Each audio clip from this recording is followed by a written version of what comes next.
So now NHPC limited अब देखिए 101 रुपए 10 पैसे का प्राइस आ चुका है। एनएचपीसी यहाँ पर ऑल टाइम हाई पर है और फर्स्ट टाइम है ये कि स्टॉक है 100 रुपए से ऊपर है।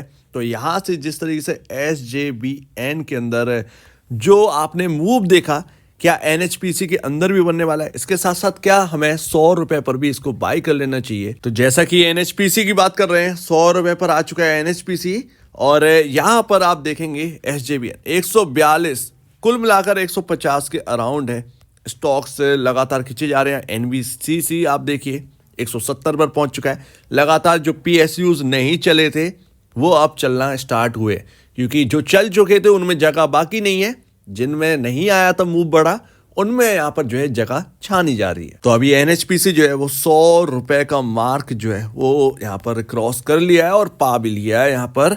और हम देखेंगे इस कंपनी का, एक्चुअल में इस कंपनी का नहीं, यहाँ पर फ्यूचर हम देखेंगे और इसके साथ साथ मार्केट साइज क्या है इस इंडस्ट्री में आने वाले टाइम, यानी कि 4-5 साल में कितने CAGR से ग्रो करने वाला है ये सेक्टर। ये सारी चीजें इंपॉर्टेंट है। ऑलरेडी अगर आप देखें तो रिन्यूएबल एनर्जी में एक बेहतरीन स्टॉक हमें देखने को मिलता है एनएचपीसी। और जिस तरीके से मैंने आपको बताया कि सरकार जो है वो यहाँ पर फोकस कर रही है कि रिन्यूएबल एनर्जी के अंदर जो आपका यहाँ पर हाइड्रो पावर कंपनी है या हाइड्रो कैपेसिटी है उसको इंक्रीज करना है। तो यहाँ पर आगे आने वाले टाइम में आप देखेंगे बहुत बड़ा बेनिफिट जो है वो आपको एनएचपीसी जैसी कंपनी, और सबसे बड़ी तो यही है हाइड्रो पावर में, तो सबसे बड़ा बेनिफिट भी कहीं ना कहीं इनके पास ही आता हो दिखेगा। तो अभी अगर आप देखें तो इंडिया का पावर मार्केट साइज की अगर हम बात करेंगे ना, ऑलमोस्ट 2029 तक की जो बात है, एस्टिमेट यहाँ पर जो है 2023 में लगाया गया था ऑलमोस्ट। बट अगर आपको याद हो, अडानी टोटल गैस या फिर आप कह सकते हैं अडानी ग्रीन एनर्जी, इसके ऊपर मैंने एक रिसेंटली कुछ दिन पहले एक वीडियो बनाई थी जिसमें मैंने आपको चाइना के बारे में बताया था, डिटेल यहां पर बताया था कि इंडिया को कितना कैपेसिटी की जरूरत है। हमारे पास अभी जो है वो लमसम 450 गीगावाट की कैपेसिटी है इंडिया के अंदर, जबकि चाइना जो है वो 13,000 गीगावाट की कैपेसिटी है, वहां तक पहुंचने वाला है, उसकी तैयारी है।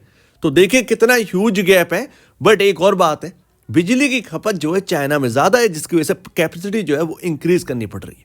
हमारा क्या है, हम अब स्टार्ट कर रहे हैं मैन्युफैक्चरिंग। धीरे धीरे जगह जगह जब स्टार्ट होगी तो बिजली की डिमांड जो है वो इंक्रीज होगी। ऐसे में जो आप कटआउट देखते हैं, पिछले साल हमको देखने को मिला था एक बड़ा कटआउट पावर का, वो इसीलिए था क्योंकि कैपेसिटी इतनी ज्यादा नहीं थी और खपत जो है वो बहुत ज्यादा होने लगी। तो सरकार ने कहा था कंपनियों से कि यहाँ पर कैपेसिटी इंक्रीज करिए, सारी कंपनियां लग गई उसके अंदर।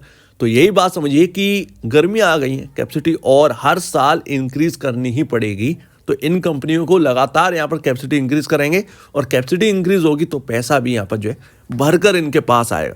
तो अभी आप ये समझिएगा पावर सेक्टर में बहुत बड़ी जगह है, बहुत ज़्यादा कुछ हमें देखना है। बट अभी अगर आप देखेंगे तो कुल मिलाकर 2029 का जो CAGR बताया जा रहा है वो 8.80% से ग्रो करने वाली है ये इंडस्ट्री। तो अभी आपके सामने यहाँ पर है और मार्केट वॉल्यूम 2029 तक का बताया जा रहा है कि 492.86 गीगावाट से इंक्रीज होगा। 2024 की बात है, ये 2024 की बात है, ये 492 पहुंच गया। ऑलमोस्ट 450 की हम बात कर रहे थे, 492.86 गीगावाट से लमसम 5 साल में यहाँ पर 752.90 गीगावाट तक हम पहुंच जाएंगे। तो ऐसे में रिन्यूएबल के ऊपर पूरा ध्यान है, क्योंकि हम थर्मल पर जाने की कोशिश नहीं कर रहे। रिन्यूएबल यानी कि सोलर, विंड और आपका हाइड्रो, इसके साथ साथ न्यूक्लियर, इन पर यहाँ पर ध्यान दीजिएगा, इन कंपनियों पर। तो एनएचपीसी हाइड्रो में सबसे बड़ी कंपनी है। लेकिन हमेशा ध्यान दीजिएगा यहाँ पर कंपनी जो है वो जब ग्रो कर रही होती ना, तो कभी कभार आपने देखा होगा कि स्टॉक परफॉर्म नहीं करता है, लेकिन ग्रो नहीं कर रही होती है तो परफॉर्म जो है वो ज़रूरत से ज़्यादा करता है। यही कुछ हाल है पीएसयूज के अंदर। अर्निंग्स अभी पूरी तरीके से आई नहीं है, बट जो आप देख रहे हैं कि जिस तरीके से तेजी है, तो ये क्या है, डिमांड है। अभी क्या है, पीएसयूज की डिमांड है बहुत ज़्यादा। मतलब 5 रुपए की भी गिरावट आ गई तो हमारे लिए एक अमृत जैसा हो जाता है पीएसयूज के अंदर निवेश करना है। 5 रुपए ही ग्रैब कर लें, इतना यहाँ पर डिमांड है। तो स्टॉक जो है वो भागे जा रहे हैं, दौड़े जा रहे हैं। जबकि यहाँ पर जो है अगर आप अर्निंग से कंपैरिजन करेंगे स्टॉक्स का रन अप, तो अगर वो बहुत ज़्यादा हो जाता है तो एक टाइम ऐसा आता है कि वो बबल बन जाता है और बबल जब बस्ट होता है तो यहाँ पर वापस जहाँ से चलते हैं ना, वहीं पर कभी कभार ढकेल कर ले आते हैं। तो इसका भी ज़रा ध्यान रखिए।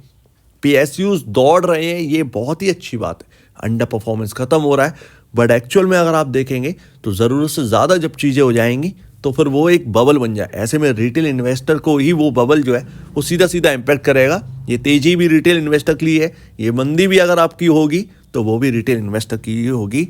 ध्यान रखिएगा। मार्केट कैप जो है वो 1,01,085 करोड़ पर पहुंच चुका है, तो ये एक अच्छी खासी कंपनी है। ऑलमोस्ट 60,000 करोड़ का मार्केट कैप था जब हम बात करते थे इस कंपनी के ऊपर, वहाँ से लेकर 100 तक यहाँ पर पहुँच गई। लेकिन अगर आप देखें NHPC वो कंपनी है जो स्लो मूव करे, धीरे धीरे मूव करना है, धीरे धीरे मूव करना है। इसका एक आप कह सकते हैं एक हिस्टोरी रही है, धीरे धीरे मूव, धीरा। और यही मैं बात कर रहा हूँ। और ऑलमोस्ट अब यहाँ पर जो है इंडस्ट्री पी जो है वो पावर सेक्टर का पहुँच चुका है आपका 23.68 और NHPC का जो पी रेशियो वो 24.73 पर पहुँच चुका है, 24.73। यहाँ पर प्रोजेक्शन भी अगर आप करेंगे, देखिए प्रोजेक्शन नाम की कोई चीज़ नहीं है, किसी ने भी कोई प्रोजेक्शन नहीं कर रखा है कि अर्निंग्स कहाँ पर कितना जाने वाली है। सिंपल सी बात है। NHPC पर हम डिटेल में कवर कर चुके हैं, एक एक डिटेल कवर की रही है। 9 फरवरी को यहाँ पर नंबर्स आ रहे हैं Q3 के, उन नंबर्स को देखिएगा जो एक स्लाइटली अगर आप देखें एक फ्लैट जो एक रवैया यहाँ पर फाइनेंशियल में चल रहा था NHPC का, अगर यहाँ पर आउट परफॉर्म कर गया तो फिर ये शायद ये स्टॉक रुकेगा नहीं और वैल्यूएशन कंफर्ट भी आपको देखने को मिल जाएगी। बट अभी अगर आप देखें तो थोड़ा सा छिनता जा रहा है वैल्यूएशन कंफर्ट इस प्राइस पॉइंट पर।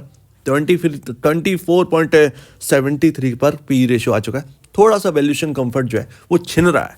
तो अभी यहाँ पर देखेंगे तो प्राइस टू बुक वैल्यू के हिसाब से यहाँ पर इन सभी कंपनियों से कंपेयर करेंगे तो आपको समझ में आएगा कि NHPC वैल्यूएशन के हिसाब से टाटा पावर से पीछे है।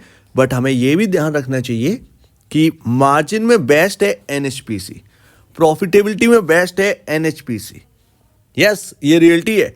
NHPC जैसा स्टॉक आपको मार्केट में देखने को नहीं मिलेगा जो कंटिन्यू यहाँ पर जो है मार्जिन को स्टेबल रखे हुए है, हाई मार्जिन हाई प्रॉफिट है कंपनी के अंदर। तो अगर इस बात से अगर इसकी वैल्यूएशन बढ़ती है मार्केट के अंदर तो फिर कोई बड़ी बात नहीं है। बट अगर आप देखेंगे सेल्स और प्रॉफिट के फिगर पर अगर आप आ जाएंगे तो सेल्स में बहुत पीछे है NHPC बाकियों की कंपैरिजन। यस, ये रियलिटी है। और प्रॉफिट की बात करें तो प्रॉफिट में मैं तो कह ही रहा हूँ टाटा पावर अपने प्रॉफिट को कंटिन्यू नहीं रख पा रहा था। यहाँ पर अगर आप देखें तो JSW और ये कुछ गिनी चुनी कंपनियां हैं पावर सेक्टर के अंदर, लेकिन यहाँ पर NHPC इन सभी में बेस्ट है और एक प्योर रिन्यूएबल एनर्जी कंपनी है। तो अगर थोड़ा सा वैल्यूएशन अगर और इंक्रीज हो जाए तो उसमें कहीं ना कहीं पैनिक की बात नहीं होनी चाहिए इस कंपनी के अंदर, इस PSU के अंदर खासकर, इस PSU के अंदर खासकर। बाकी रिटर्न ऑन इक्विटी अगर आप देखेंगे तो 11.79 है, ये साल दर साल आपको देखने को मिलता है। रिटर्न ऑन इक्विटी 11.79 और रिटर्न ऑन कैपिटल एम्प्लॉयड जो है वो 9% आपको देखने को मिलता है, 9%। वहीं टाटा पावर अगर आप देखें 13.30% है। बाकी अगर आप देखेंगे JSW एनर्जी तो 7.99% है। इवन टाटा पावर का जो पी रेशियो है वो 30 के अराउंड है या उससे एबव है, क्योंकि स्टॉक चल पड़ा है और 400 तक पहुंच गया है। तो 30 का पी रेशियो था आपका अराउंड यहाँ पर जब आपके 350 या 340 के अराउंड यहाँ पर ये स्टॉक था। अभी और भी हाई होगा कहीं ना कहीं। सो दैट ये है आपके सामने। तो मेरे ख्याल से NHPC के अंदर अगर कोई छोटा सा डिप आ जाए तो ज़्यादा बेहतर है, अदरवाइज ये स्टॉक कहीं ना कहीं हायर साइड ही जाना चाहिए बिकॉज ऑफ रिन्यूएबल एनर्जी। और कोई बहुत बड़ा रनअप जो है वो इस कंपनी के अंदर नहीं दिख गया है, ये भी बात हमें नोट करने वाली है। जो मार्केट कैप 1 लाख करोड़ पर पहुंचा है, तो अगर आप उसके मार्जिन्स और प्रॉफिटेबिलिटी जो है वो अगर आप देखेंगे तो आपको समझ आएगा कि बुरा नहीं है। लास्ट तो यहाँ पर एक राय बनाई जाए तो क्या राय बनेगी NHPC के अंदर? देखिए, रिन्यूएबल एनर्जी में तो स्टॉक्स वैसे भी अगर आप देखें तो हाई वैल्यूएशन पर ट्रेड कर रहे हैं। NHPC को कितना ट्रेड करवा लोगे? बहुत ज़्यादा तो ट्रेड नहीं कर पाएगा मेरे ख्याल से। इतना ज़्यादा मतलब डिमांड है, ठीक है, खींचा जा सकता है, बट फंडामेंटल ड्राइवन फिर चीज़ें नहीं रहेंगी।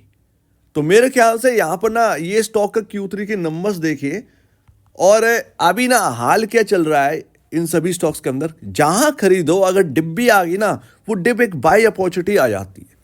लेकिन अगर आप सही पूछे तो एनएचपीसी का राइट प्राइस क्या है बाई करने का, आफ्टर अगर आप देखें आरओई आरओसी एंड बाकी सब कुछ मिला मिलू कर देखेंगे तो फिर भी मैं कहूँगा कि 75 से 80 कुछ राइट प्राइस बनेगी एनएचपीसी के अंदर। हालांकि वहाँ पर हम लोगों ने खरीद रखा है 62 के अराउंड यहाँ पर जो है हम लोगों ने बाई कर रखा है, कुछ समथिंग 70 के अराउंड, हाँ 70 के अराउंड।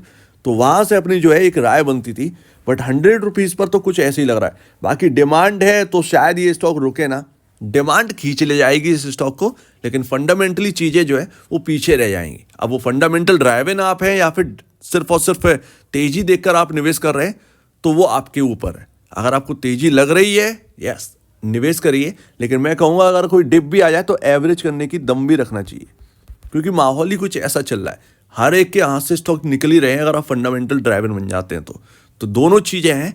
ऐसे में थोड़ा सा रिस्क है, बट बहुत बड़ा अगर आप देखेंगे रिस्क एनएचपीसी के अंदर नहीं है, बहुत बड़ा रिस्क नहीं है। तो अगर आप यहाँ पर एवरेज करने की क्षमता रख सकते हैं तो फिर इस प्राइस पॉइंट पर बाई करिए। अदरवाइज ऑलरेडी जो है वो जो निचले लेवल पर बाई कर रखा है आपने उसको कंटिन्यू करिए, कहीं ना कहीं ये आपको ज़्यादा बेनिफिट देगा। सो उम्मीद है काफ़ी कुछ आपको समझ में आया होगा। Q3 हम देखेंगे, थोड़ी सी राय जो है वो थोड़ा सा कन्फ्यूजन वाली है। क्या करें, यहाँ पर जो है वैल्यूशन ही कुछ ऐसी चल रही है, PSUs सब चल लगे हैं, वो पता नहीं कितने क्वार्टर का यहाँ पर जो है अर्निंग्स इस बार जो है वो तेज़ी में निकल रही है। तो वो आप समझिए काफ़ी कुछ यहाँ पर जो है निकल चुका है। यहाँ पर देखें तो काफ़ी सारे स्टॉक्स जो हैं वो फंडामेंटल ड्राइवन रहे नहीं। एनएचपीसी में भी अब अगर वही गिनती आएगी तो हमारे सामने एक प्रीवियस स्टॉक जो है फंडामेंटल ड्राइवन वाला, कहीं वो हमारे हाथ से ना छूट जाए, तो ऐसा यहाँ पर रहता है। सो उम्मीद है काफ़ी कुछ आपको समझ में आया हो। आपका कहना है इसके ऊपर कमेंट सेक्शन में कीजिएगा और आप बीच में जाए। वीडियो देखने के लिए बहुत धन्यवाद दोस्तों।